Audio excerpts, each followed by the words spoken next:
Hello, all my beautiful Cancerian friends. This is Maxine Taylor, and I have your February 2021 forecast right here. And it's really lovely. First of all, I want to mention to you that the eclipses that we had, one in November and one in December of 2020, are at their peak right now, February, March, and April. And so, what you're going to probably want to do is go back and look at the videos that I did for November 2020 and December 2020 so that you understand the impact of the eclipses because they're going to be at their peak for the next, 3 months. So, look at this gorgeous forecast. Okay, let's start with Mars. Mars is the planet of action and energy. It's what you throw yourself into. It's what comes first to you. It's in the 11th house of friends, group activities, humanitarianism. And this is you, either fighting for your friends or fighting with them. Not necessarily that literally. But being a friend is very important to you now because your humanitarian side has been triggered. And we all have a humanitarian side to us. So it's time to throw yourself into your friendships, your social scene on a much larger scale. Now, this is where the action is also the eighth house and the ninth house. The sun, the giver of life, the center of our life, your ego has been in the and is in the eighth house until the 18th. Now, the eighth house is the house of secrets.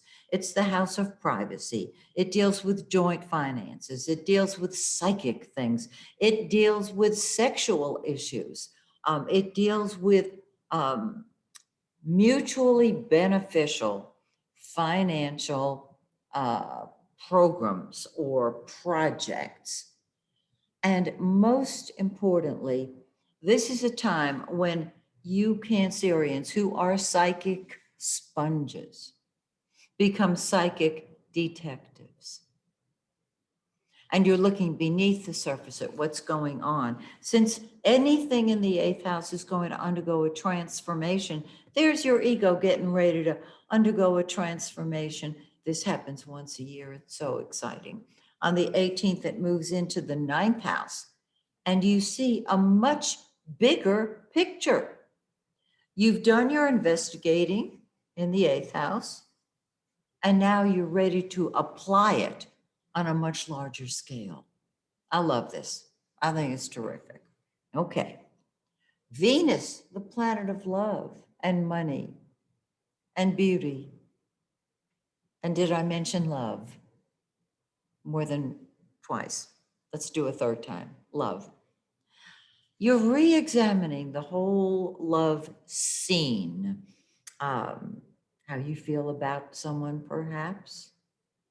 But remember, the eighth house is transformation and transmutation. It's love.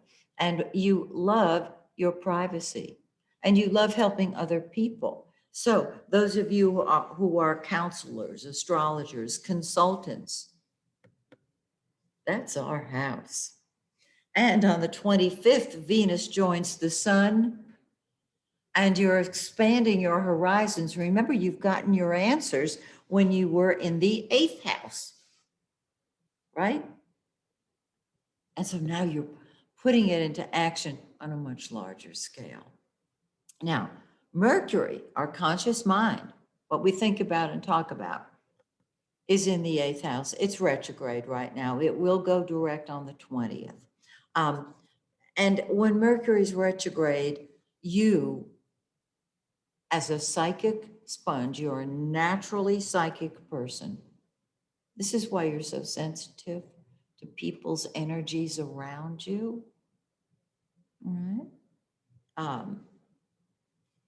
This is where you're rethinking, you're analyzing, You're not going to start a new project under a retrograde Mercury. You're going to wait till it goes direct on the 20th.